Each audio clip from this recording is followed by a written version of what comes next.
Everybody, it's Monday, which means it's your Monday morning edition of course, Box Seats. And being that we're doing Box Seats on Monday, Box Seat show would not be the same show without comedians, because that's what the whole show is all about. I have two comedians joining us, comedians known as Fig and Talent, who's been in the comedy game for a very long time. These guys have been in comedy. They even created what the comedy thing was. There's Def Comedy Jam, comedy festivals, comedy films, comedy shows, and now in comedy sports shows. And first of all, you guys look like you got destroyed with the snow. So how was your weekend? Destroyed. It's still going down, fam. It's like 2 inches an hour. We averaging 2 inches an hour. I'm supposed to be home for at least 3 days. My show in Jersey canceled yesterday, postponed. So stuck in Jersey, and I'm supposed to fly out of Jersey this week to go do my thing for the Super Bowl. I can't even go home, bro. It ain't supposed to stop till halfway through tomorrow. Wow. So it looked like you ain't going to the Super Bowl then, huh? Well, I'm going down there, but I'm gonna take some snowballs with me. Understand that? Pause. Right. Look at Fig. There you go. Fig, y'all get swamped too? Yeah, man. It's still coming down as we speak, man. I was looking out the backyard, man, and I saw some crows out there, man. I started to feel bad for them. I was like, they got to deal with this snow, and then you messing with Talent, he make you have to eat some of these. So I'm like, this girl's got it bad. All right, let's get ready to get the show started. I always get the show started with a COVID report. And this week's COVID report, today's COVID report, actually is coming out of the Miami Heat, because Miami Heat is literally having issues with putting players on the floor, and Tyler Hero is the biggest player right now who they're having issues with, and they say that the virus possibly could be going throughout the whole team. And right now, they're probably the first NBA team to only have 3 players regular for the game. And which, as you know, if that happens, then they won't be able to play the game, their next upcoming game, and that would be the lowest number of NBA players.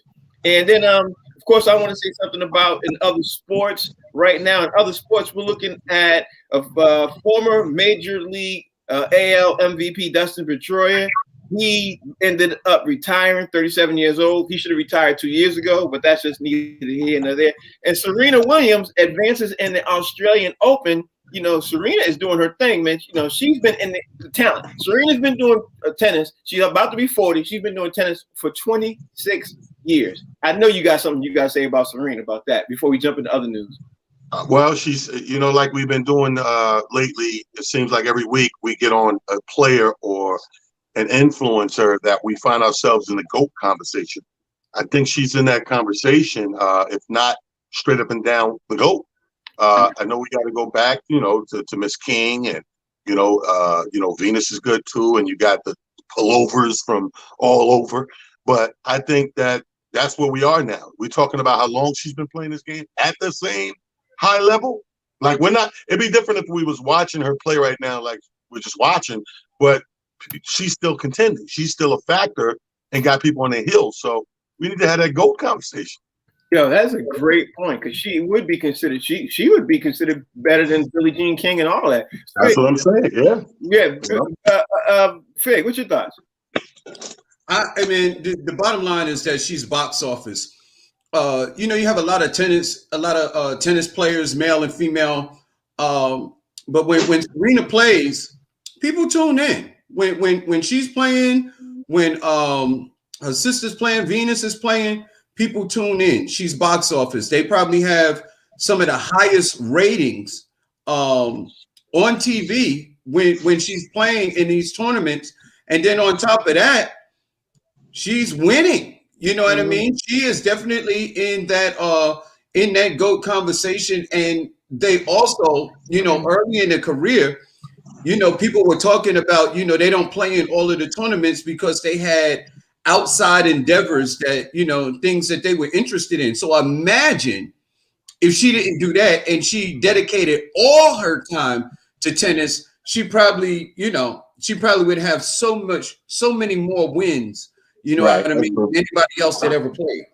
Listen, let's keep the conversation going, because I do agree with that. We could talk about her for easily an hour because of what she's doing. But I forgot to mention one thing in Major League Baseball. Major League Baseball right now is having a discussion whereas they are literally talking about pushing the games back, starting the season off later, and then reducing the games to 154 games. This past season, it just happened. They only had 60 games, and of course, we all saw that LA ended up winning. Some people are even saying that's a tainted asterisk season because only 60 games played in baseball. But right now, baseball is talking about 154 games. They're talking about kicking it back. Honestly, because it's baseball, because it's slow, because it's still COVID season, I'm one for saying, you know what, if y'all are uncomfortable, y'all could postpone it to 2022. That's my thought process. But, I'm not the biggest baseball fan like I used to be, but that's a whole other conversation. Tyler, what's your thoughts? Well, I think you know what I think. I said this the closer last week on one of the shows, and I don't think that what a difference. I say this: what a difference a year makes, right? Because just a year ago, we wasn't looking at it from a morale standpoint. We was looking at everything from a safety standpoint, and we don't know this virus standpoint. Got to do this, got to do that. We just don't know. And then when you fast forward a year in 2021. The attitude has shifted a little bit to, I think morale has moved up the food chain, because if we call ourselves trying to get on the other side of this and come out of this, and sports included, I think we're going to need all these morale boosters. I think the more cancellations, and I'm not talking about games, I think people kind of understand that and kind of mix that into the everyday swab. But I think if we cancel whole things like the Olympics, like the season of baseball, like the season of football, I think that does play a huge part in leveling downward as far as overall morale. Mm-hmm. I think when people see us move forward with things, their hopes go up, and they have that, oh, okay, well, it ain't the end of the world. Yeah, we need to get out there. It's sort of like my motivational Mondays. I think is a big thing. So I wouldn't cancel the whole season. You know what I mean? A delay is good, because a delay means that you're doing your due diligence and want to make it right. Mm-hmm, mm-hmm. Yeah, I can't disagree with that one. Fig, what's your thoughts? I agree with him 100%. With the other side of it, though, is that as you give people, as you build morale, you also give confidence to people to think that maybe this thing is not all what it's cracked up to be, and maybe it's safe to go out and do things. And some people feel that way. Some people are just because this thing hasn't hit them or hasn't impacted them directly, they don't see, or they're not understanding the seriousness of it, and probably being careless, which makes those cases go up even more. I mean, America that I know of is probably one of the only countries that is moving about and doing things like normal. Like when you have places that are close to us, like Canada, they shut their whole country down, except for those people that are absolutely essential, to the tune of they sent their entire basketball team to Florida. Let me just say this. The next statement I'm about to make, it's got to be one of the silliest and dumbest things I've heard in sports, probably in about a good 10, 15 years. I'm going to just preface that, okay? Preface that. It's one of the dumbest things I've heard, okay? Here's the dumbest statement I've heard. Football player, former football player, Brandon Marshall, got on TMZ and said he wants to fight Deontay Wilder. He told TMZ he could outbox and outclass him. Now, we all saw Nate Robinson get put to sleep real fast. Real fast. I think that would probably be one of the fastest boxing rounds fights ever of all time, and not in Brandon Marshall's favor. Now, I know talent is even ridiculous to say this, but because it's a sports thing, I had to bring it up. So what's your thought on this, man? What's your thought, Talent? I would love to see it. I'm one of those guys, unfortunately, and God forgive me, I know we close the day Sunday, it's only Monday, but I like to see people get knocked out. I like to see, I love the professionalism of, because here's my thing. Let me go back to why, because it sounds cruel. I grew up in the boxing era when we had a slew of heavyweight contenders, and the Tysons were coming along, the Holyfields was coming along, George Foreman was making his second comeback, and that heavyweight realm of boxing, that was the years of, you loved to watch boxing because it was a gladiator sport. When that clump of heavyweights kind of dissipated, we was left with the Lennox Lewis era and everybody behind him, where it was this Sugar Ray Leonard syndrome. You know, this Floyd Mayweather, like tap, tap, tap, 3 points. Mm-hmm. You know, and at the end we count the points, and he's the winner. He has 35 points. I don't like my boxing like that. I like to see people get knocked out. So I want to see him fight. I mean, I'm not rooting against him, but if there's a high probability that his ass gonna get knocked out, I want my popcorn. I want to be on my couch, and I want to record it so I can watch it over and over again. Hey, Fig, that sounded really cruel what he just said. I hope you don't say something as cruel as he said. Like you know, I like seeing him get knocked out. I hope you don't do something crazy like that. But you know, I can't disagree with him. Like I like fights. I like fights too. You know, I can't disagree with. So that sounds cruel too. But Fig, what's your thought?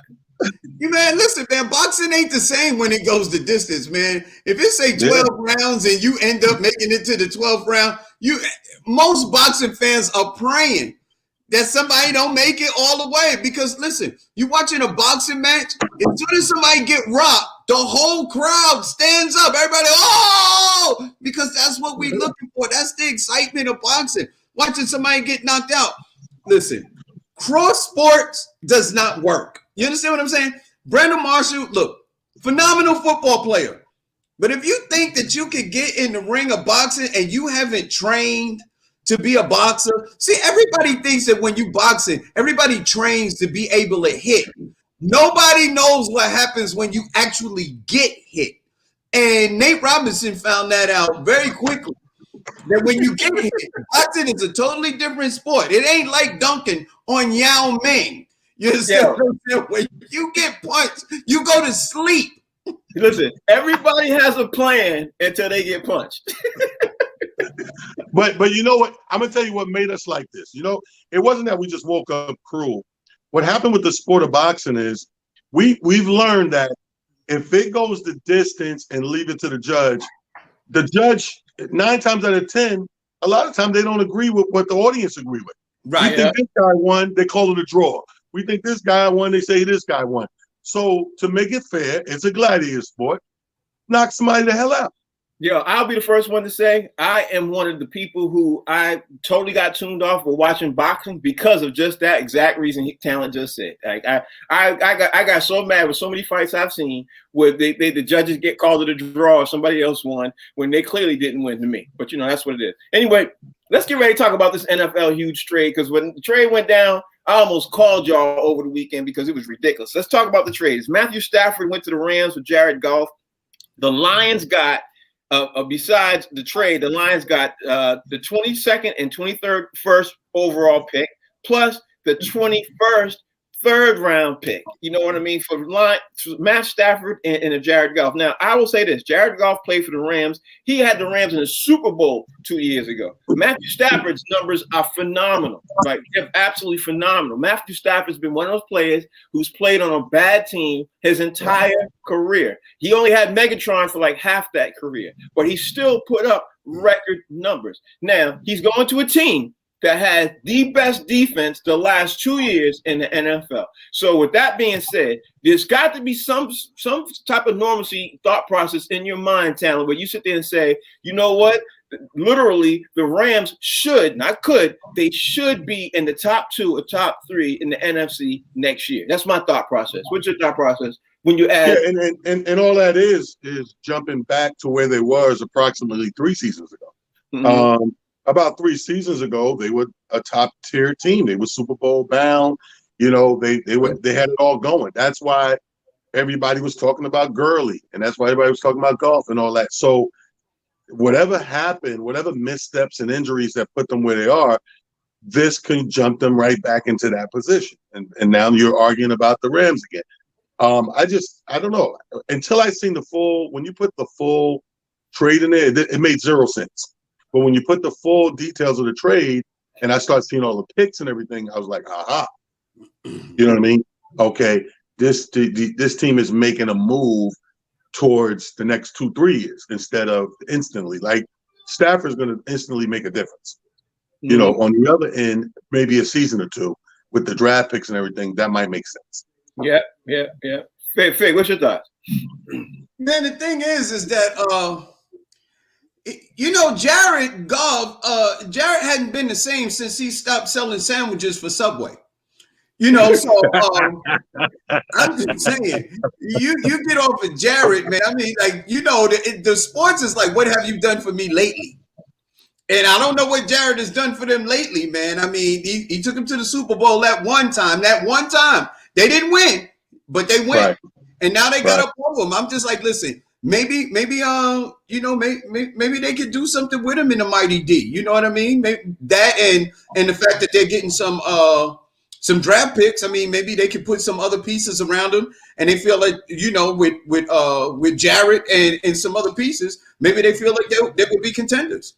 I think the Lions just got worse. I ain't going front. I think the Lions got worse with the potential to turn around and get better, because, when you get all those draft picks, you can get better. You know what I mean? Because you never know. The draft picks is not an ironclad thing of saying you're going to get a great player. Tom Brady came in 6th round, 199th play. He really was one player away from not being drafted at all, and he's arguably the best quarterback of all time. That's Tom Brady. And you go down the list of NFL players who, they were 30th or undrafted, or you know what I mean. So it's not an exact science. But I will say this: when you offer up so many draft picks for talent, you do put yourself in a better chance to win. So now, with that being said, if you're Houston right now, in the Deshaun Watson situation right now, if Stafford commanded 3 picks, 2 first rounds and 1 second round, 1 third round pick, what in the world do you think you got to give up, right now to get Deshaun Watson? If Houston gave up 2 first rounds and the second, the third round pick, what do you think you got to give up?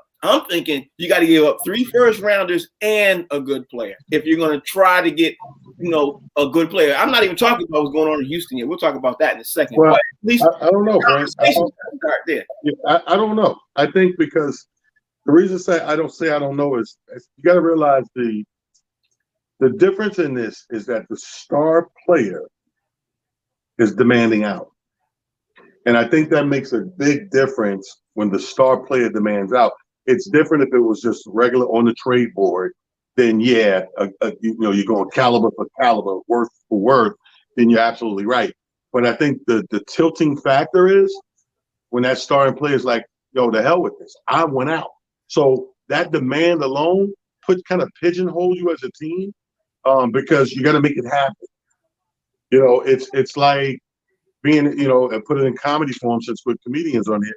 It's like being in the house and the headliner doesn't show up, and Fig's in the back of the room just having dinner with his wife, and I'm in a hole, and I go to Fig, and Fig's like, "Nah, man, I'm having dinner with my wife. It's her birthday or our anniversary. Not working tonight, but I really, really in that spot where I got to give back 10 grand of these people's money if I don't deliver with a headliner. Fig has leverage." You know what? That's a great point, but because when you switch the leverage to the player, you know what I mean? You force their hand, and the team has to accept. Like I said last week, the team is going to have to accept whatever deal they can get, because he got leverage. He could be like, "Nah, I don't want to go over there. I want to go over here." That's why I told you all last week. Y'all thought I was kidding. He ain't going to AFC. He's not going to the AFC, in any way, shape, or form, because he's not going to want to play in AFC. Or it's either going to be one or the other. Then on the flip side, you could really say he might go to a team where he wants to face Houston all the time and beat them down all the time. You know what I mean? I mean, Houston's not going to want. I should say this: Houston's not going to want to trade him to the AFC. They're going to start somewhere else. He probably wants to say, "I want to play. Who plays Houston the most? I want to play them." What's your thought, Vic? Man, after all the caveats you threw out, man, like who the hell knows? I mean, if it's just on face value, what you gave up for Matt Stafford, what you have to give for Deshaun Watson, I don't think that any one of us is willing to give up as heterosexual men. I'm not interested in that kind of trade. You understand what I'm trying to say? So he might qualify for a whole lot because he's that kind of caliber player. And look, who knows where he actually wants to go or why? The one thing that we do know is that he wants out of Houston for a reason that has absolutely nothing to do with football. It has to be more than football, the reason that he wants out of Houston. So he might end up anywhere. You know what I mean? He does have that no trade clause, so he can determine where he goes. But he just might want to go to a situation where he feels like he's respected. You know what I mean? By the organization, by the front office and the owners and stuff like that, and feel that they have a pretty decent future. Because he's proven that he can take almost nothing and turn it into something. Listen to this. Over the weekend, I read 2 or 3 articles whereas the Detroit Lions called Aaron Rodgers, Green Bay Packers. They first made a side call to Aaron Rodgers, and then they made another call to the Green Bay Packers. The Green Bay Packers said, we're not trading Aaron Rodgers. It's not going to happen. Now, nothing came out about what Aaron Rodgers said. Now, I'm telling you all, you know how I do my Pelican briefs. If I think if they call Aaron Rodgers and he said, absolutely not, I'm staying with Green Bay, I think we would have heard that. I think it would have came out. Hey, they called me, or somebody from his camp would have said, hey, they called me. You know what I mean? I'm not going nowhere. But the fact that nothing came out of that, you know what I'm saying? Like I'm sitting there saying Green Bay is obviously saying nope. But they're still trying to do some contract renegotiations with Aaron Rodgers, so he could be sitting there saying, yeah, let's see what happens. Now, would you be shocked? Isn't that shocking news, Talent, to hear that what I just told you? Now, I told you some facts. Now, I just gave you a little bit of sprinkle of something they're saying about my opinion on Aaron Rodgers. But what you think? Can't hear you, Talent. Can't hear you.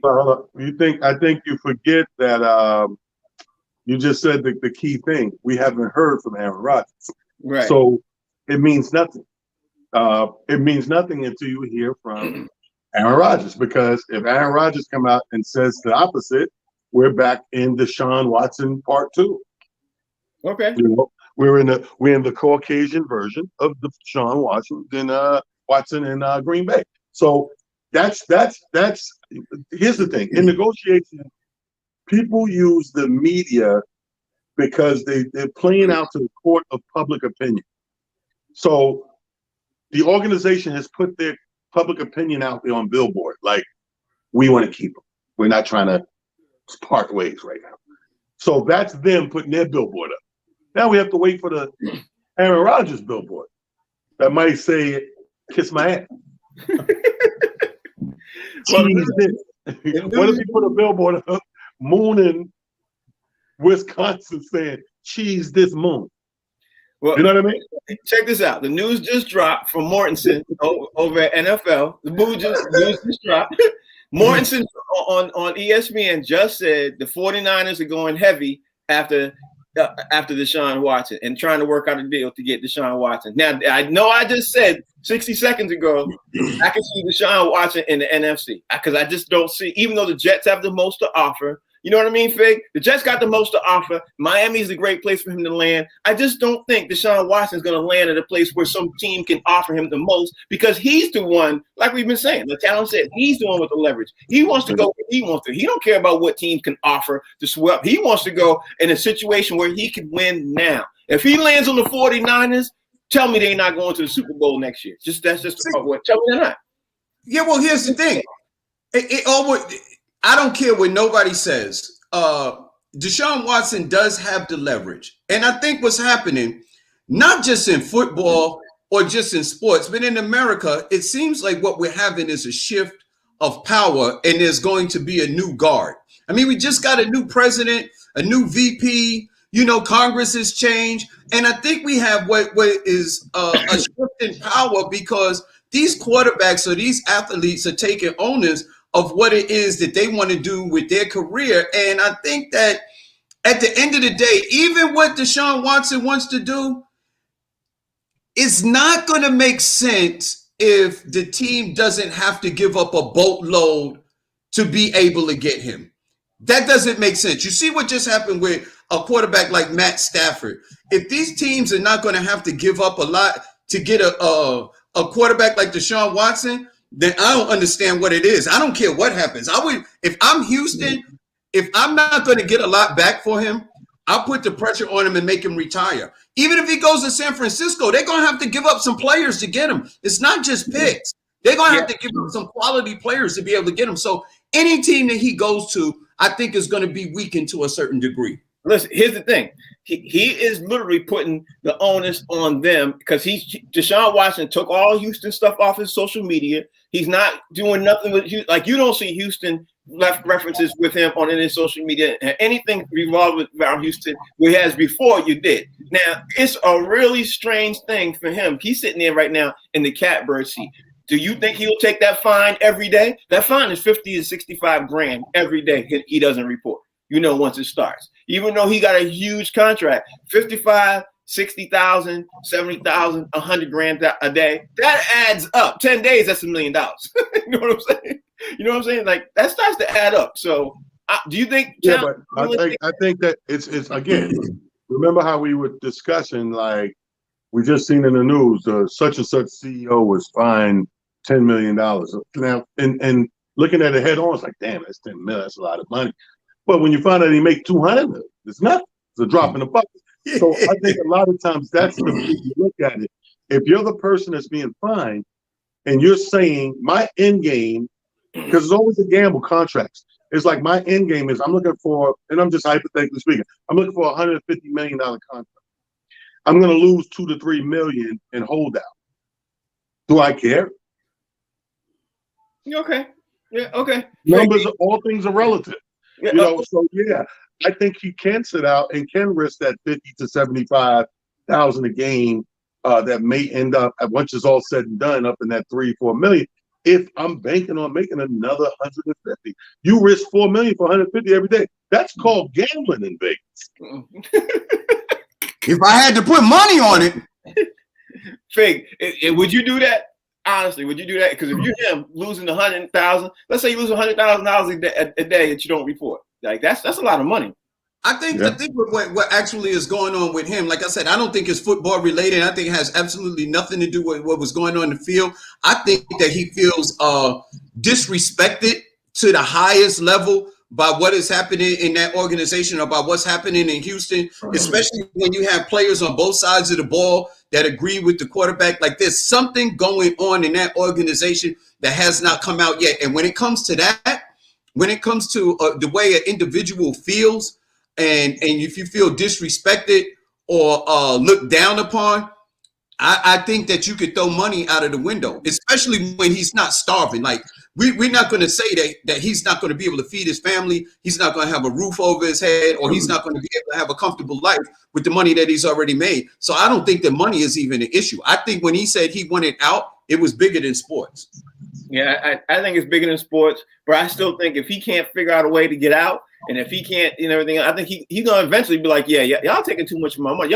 Everybody keeps forgetting he was part of that with his mom when they got put in this type of home. He's been poor his whole life. He just got rich.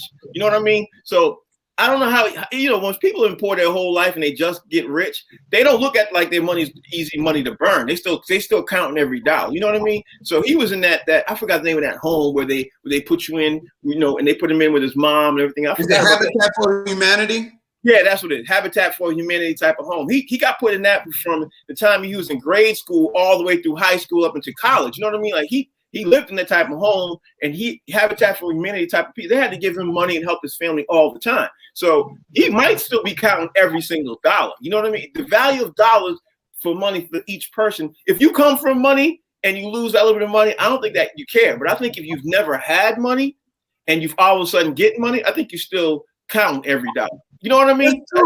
I think, yeah, when it's direct. But I think, here's the thing. Sorry, Fig. The thing is this.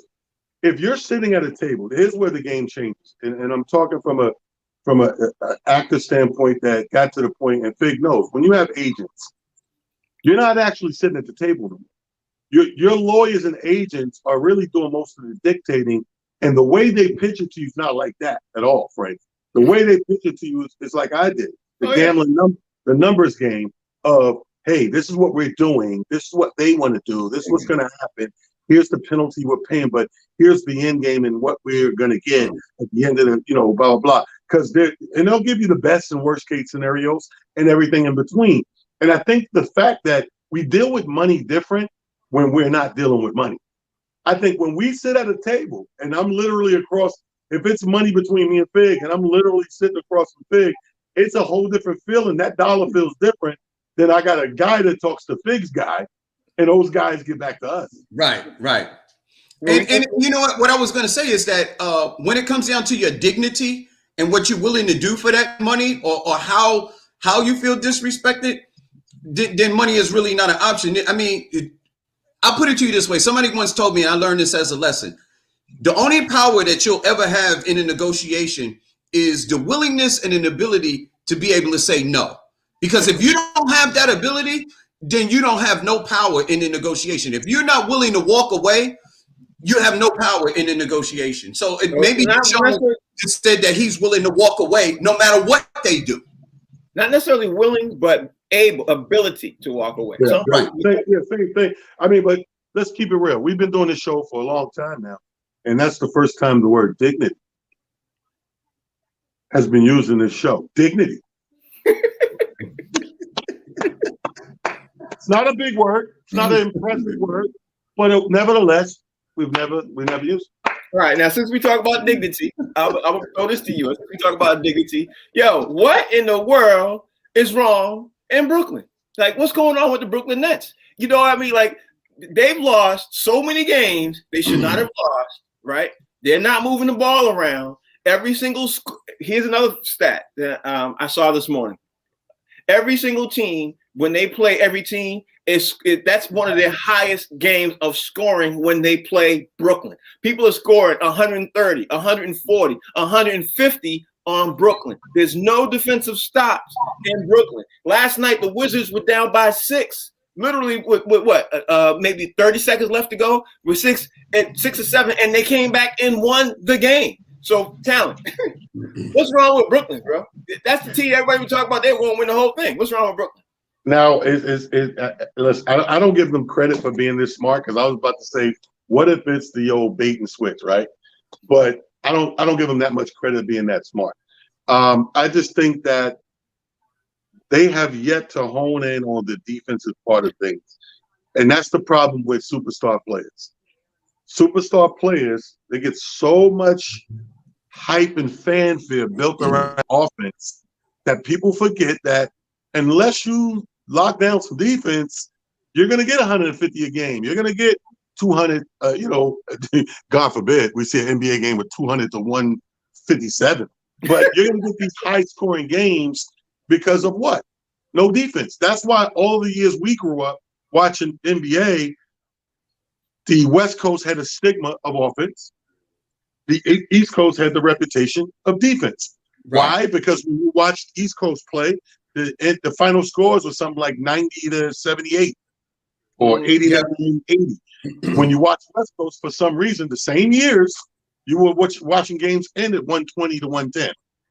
Mm-hmm. And we were like, what is this thing? Well, the style of play. These coaches were more prone to up and down, run and gun, get best offensive players. While on the East, we love our great players, but our great players came with defense. Now, I agree with everything you said, but except I'll just say one thing. It ain't 120 and 110 talent. It's more like 140 to 150. That's it. And that, right. You know what? I mean, that is probably one of the most entertaining games that you can watch, but it doesn't equal winning. You know what I mean? We was talking about, I think Westbrook hit the last shot and scored maybe like 6 points in the last 8 seconds or something crazy like that. And it reminds me of the heartbreaker when who was it? Oh my God, who was from Indiana? Reggie Miller. Reggie Miller, when he hit like 10 points in like 9 seconds or something like that against the Knicks. It was a heartbreaker. But that was the era of a defense. He was just that good, and he was knocking down those 3-pointers. Here's the thing: you got Steve Nash, a first-time head coach. You have Mike D'Antoni, which has been his MO is they call him Antony because his teams don't play any D. We know that if you don't play defense in the NBA, you're not going to win nothing. It's going to be entertaining basketball, but you're not going to win no championship.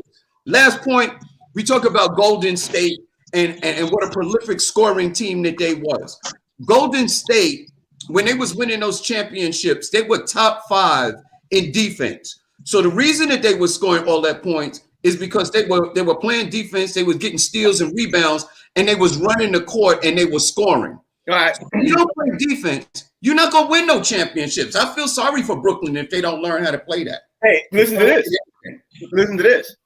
believe it or not, no one this morning is considering Brooklyn is even going to the finals. And Brooklyn has fallen out of the power rankings in the East. And, they've fallen far out of the power rankings because they lost 5 games where they should have won. 5. They lost 5 games they should have won. And we're not talking about the games that they didn't win and everything, because everybody expects them, not that everybody expects them to go undefeated. You could win. Listen, every team from the powerful Bulls to the Golden State Warriors, you're going to win a handful of games. But in the first half of the season, when you've only played 30, 35 games, and you've already lost 5 games. And of those 5 games, you lost 3 of those games to some of the worst teams in the league. There is some cause to be concerned. You know what I'm saying? I just think that there's a whole lot of reason to be concerned. And I think you put too many ball players on the same team who pass the ball and don't play no defense. That's what I think. And I don't think they're going to win the NBA championship. I did before, but I don't think so now.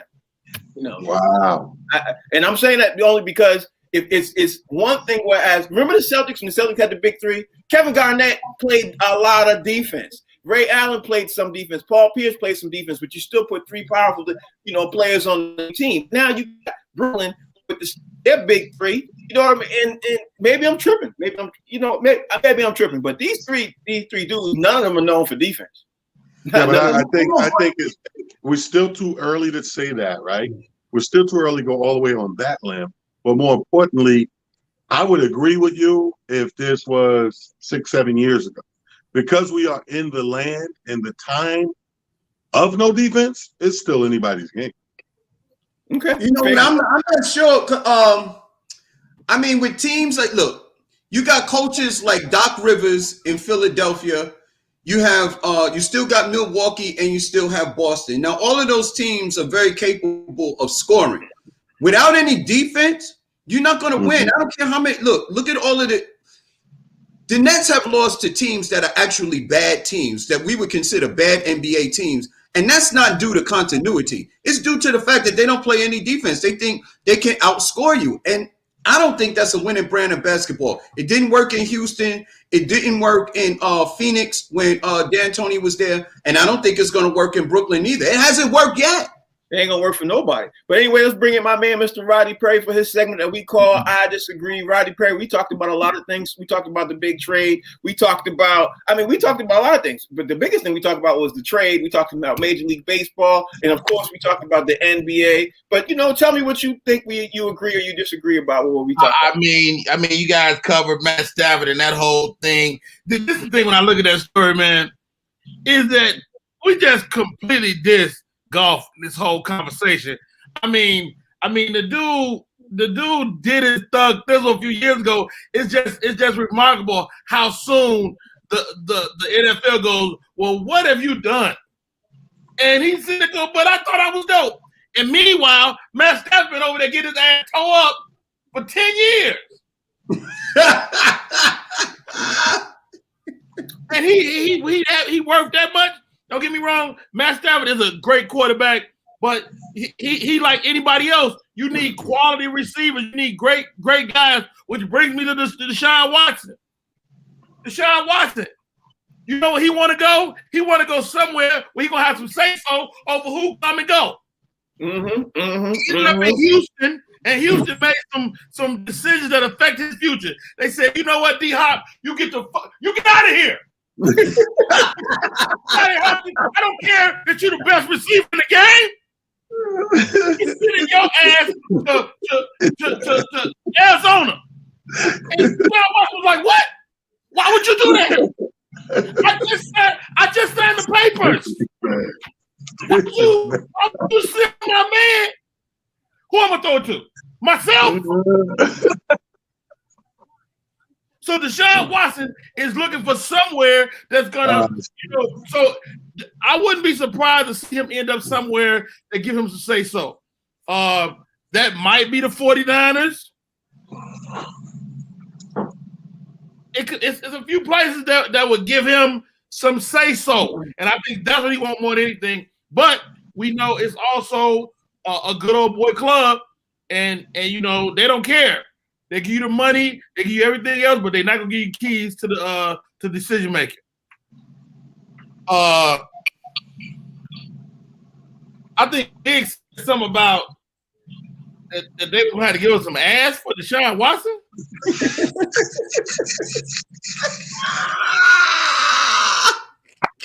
Did that slip out of me? I'm like, can we even say that?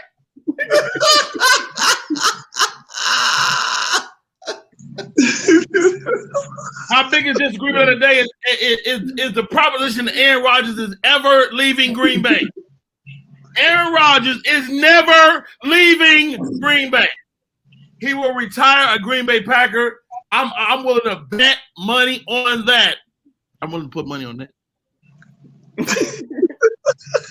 and furthermore, where is he gonna go with as good a team? Everybody that's got a good squad, they already got their quarterback locked in. So where is he gonna go? Who is he gonna replace? New Orleans. I don't see it, and I know Frank, you're good at coming up with these scenarios. I don't see it. I think we all agree that Brooklyn is part of the gelling process, and I would say this to Mr. Talent.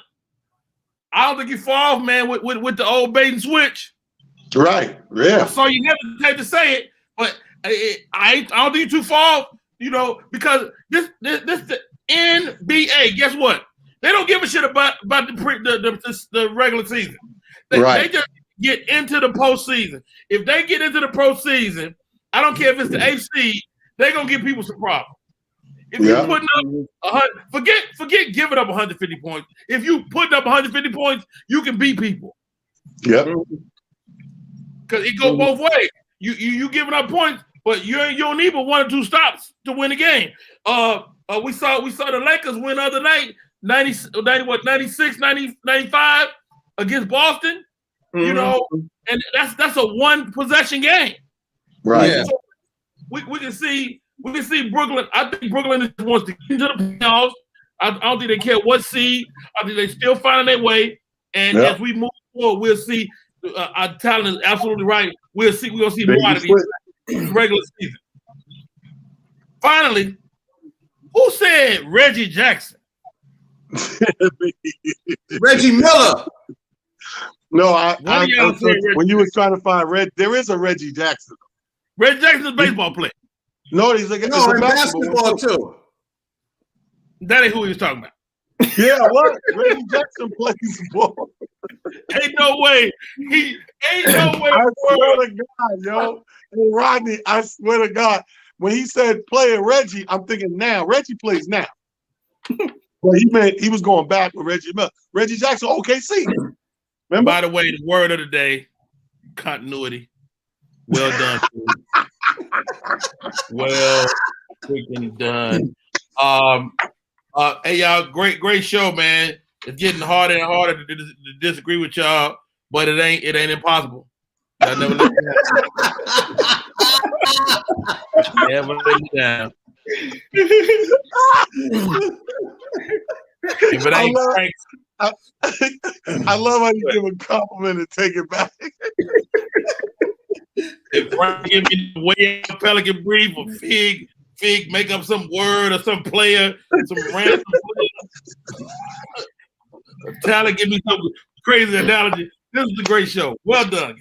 All right, let me ask you all this, man. Since I got all you on, we all talking about, of course, a couple of these players and everything else. This Deshaun Watson situation, of course, is what we've been talking about. But I think Bradley Beal is 1 year removed from being that exact same player where he's getting ready to get fed up. Bradley Beal is putting in phenomenal numbers. Bradley Beal could easily be in the MVP conversation. He's in the top 3 scoring. He's in the top 3 defense right now. How long is it? I'm gonna start with you, Talent. How long is it before Bradley Beal sits there and says, "You know what? I need to get the hell up out of here. Y'all need to trade me because we're not gonna move. We're not winning nothing, and I'm tired of wasting my prime years of doing the same thing." Because ultimately, every single player, NFL, NBA, major, they want to win the chip. They want to win the chip. They ain't doing it just to do it. So what you think? I think remember the beginners doing this show. Don't forget, it's 2 things they do it for. Yeah, the chip is one of them, but money is right up there with the chip. Here's the thing you got to realize. I think he's already made that decision. I think what he's doing right now is stacking his ability stacks in he's showing you who he really is and the best player he could be, so people can go fishing for him when it's time to go. He's gone. He mentally, he's not dealing with this team. He's dealing with him as an individual and the stats and how great he can be and the game changer he could be. Now, here's an analogy for Rodney. Rodney, right now, he reminds me of that woman that just got out that relationship.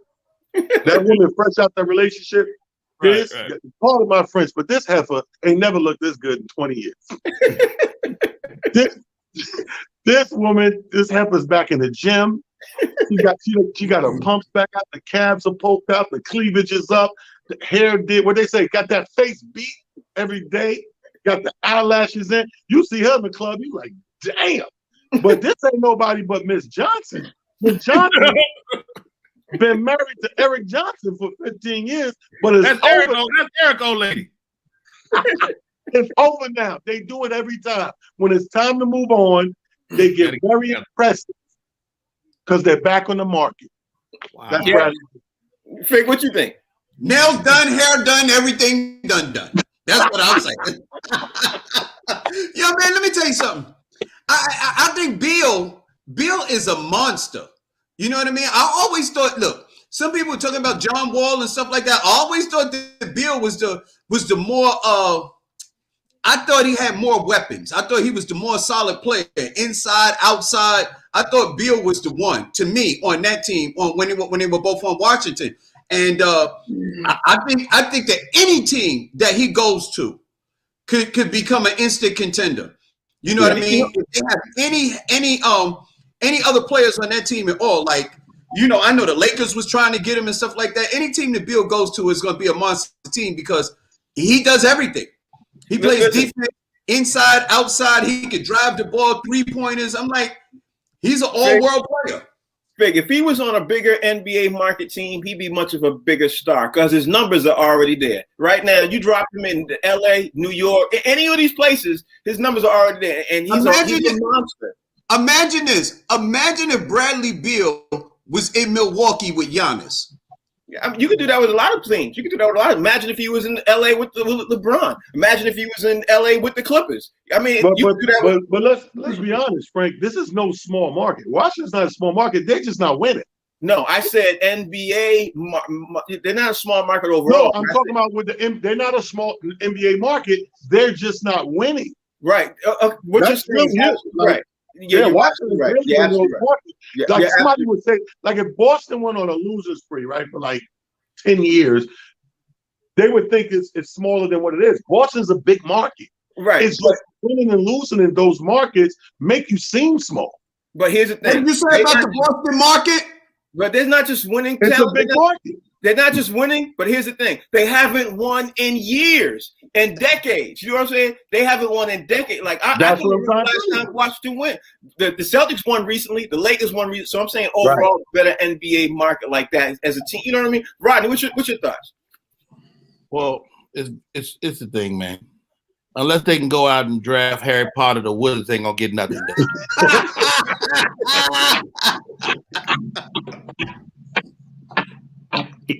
That's a good one, right?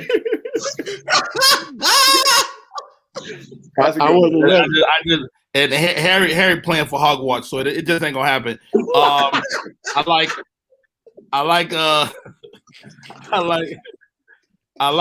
like Bill, man.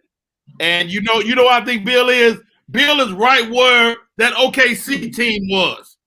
You know what I'm saying? When they was going to LeBron back in the day, and it was Harden and KD and Westbrook. They was together, and they was this young, grimy little team, and they was the little team that could. They grew up, went everywhere, and then matured. They all got better. They all went through. KD gets a ring. You know, Westbrook, you know, still motherfuckers spinning in the dark, and became a superstar, right?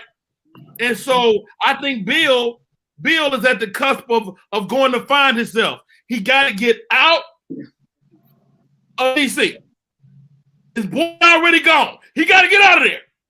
Yeah, but that's the whole point of this conversation is when is he going to come up with the thought process and say, I need to leave? You know what I mean? But this thing. it matters where he go. Yeah, that's true. How about this? This is still LeBron era. If you want a ring, go play with Big Dog. If you want your best shot at the ring, and I know my buddies ain't gonna say nothing, but I tell you what, if you go to New York, ain't shit gonna happen. Yeah, but if he goes to the Clippers will win the ring, bro. You know what I mean? Like if he go to the Clippers and he plays, you don't even know if the Clippers is working. we don't know if the Clippers is gonna work this year. Yeah, but if he play his playing style. I'm gonna do this joke every time. We do not know if the Clippers are gonna work. Yeah, but his playing style with Kawhi would be phenomenal, bro. Can you plug this in for me? Yeah,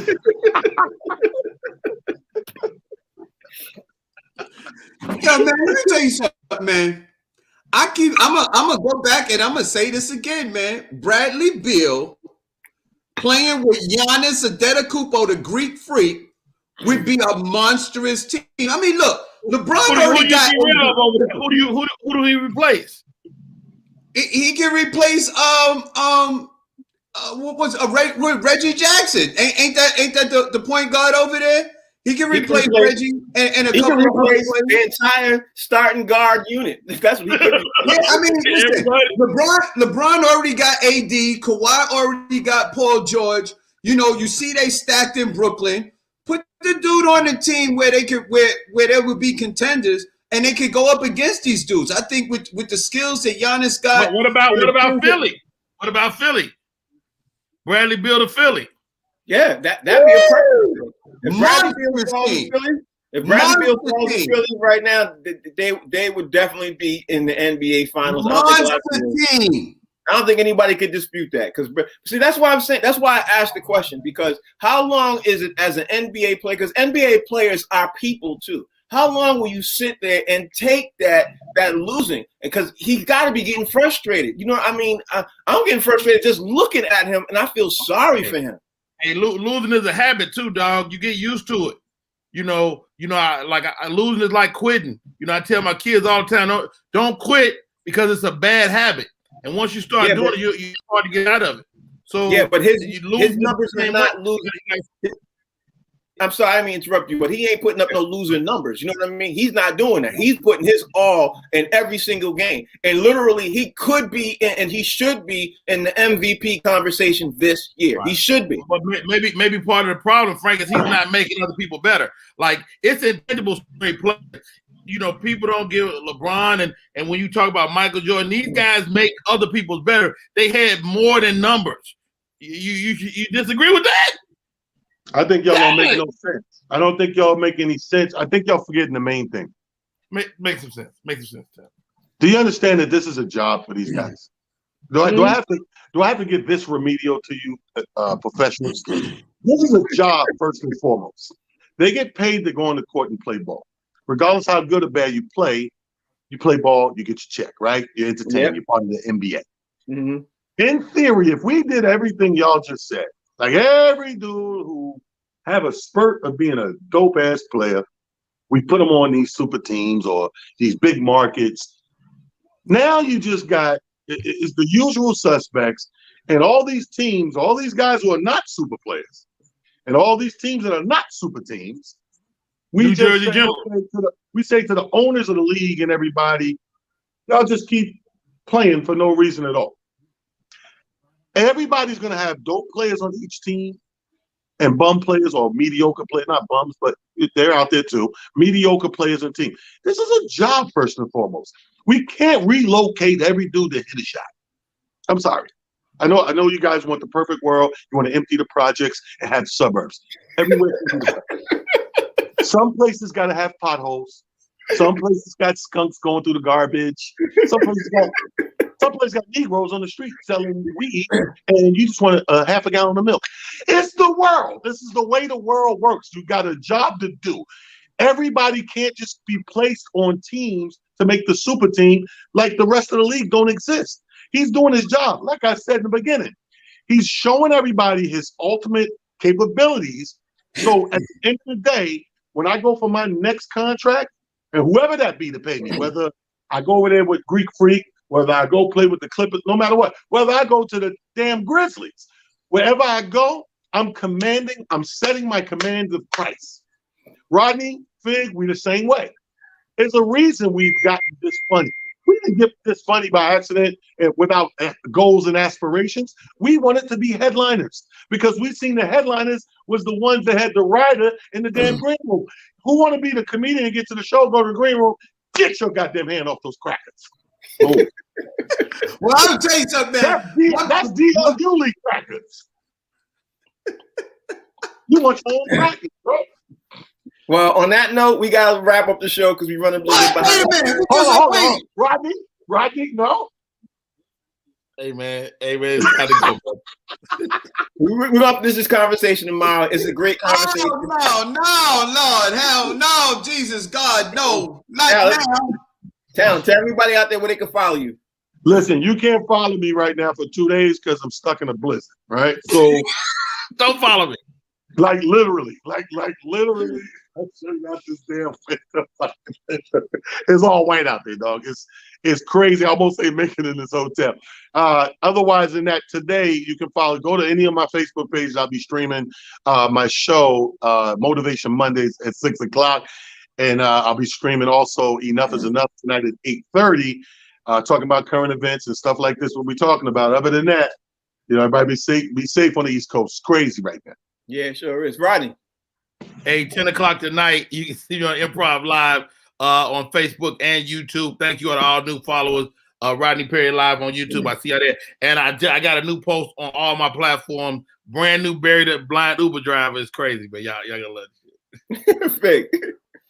Yo, this is your boy FIG. You can find me right here at Comedian Fig on all social media platforms. Or, like I always tell you, Monday through Friday, 1 to 2 p.m., baby, I'm on the box seats. You can't follow me in real life because not unless you got snowshoes, because I'm in a blizzard too. My name is Frank. That's Rodney. That's Talent. That's Fig. We get ready to roll up out of here. We all caught in a blizzard. I hope you all are not. But if you are, if you are, hey, at least join the show anyway. The show's called The Box Seats. We're on every Monday through Friday. We're on the channel called The Humor Mill. And of course, this is what we do. Monday through Friday, 1 to 2. And then on 2 to 3 on the Humor Mill channel itself. Download the app. Tell a friend, download the app. All that good stuff. We'll see y'all tomorrow. We got some guests coming up this week too. Don't miss it. Take it easy.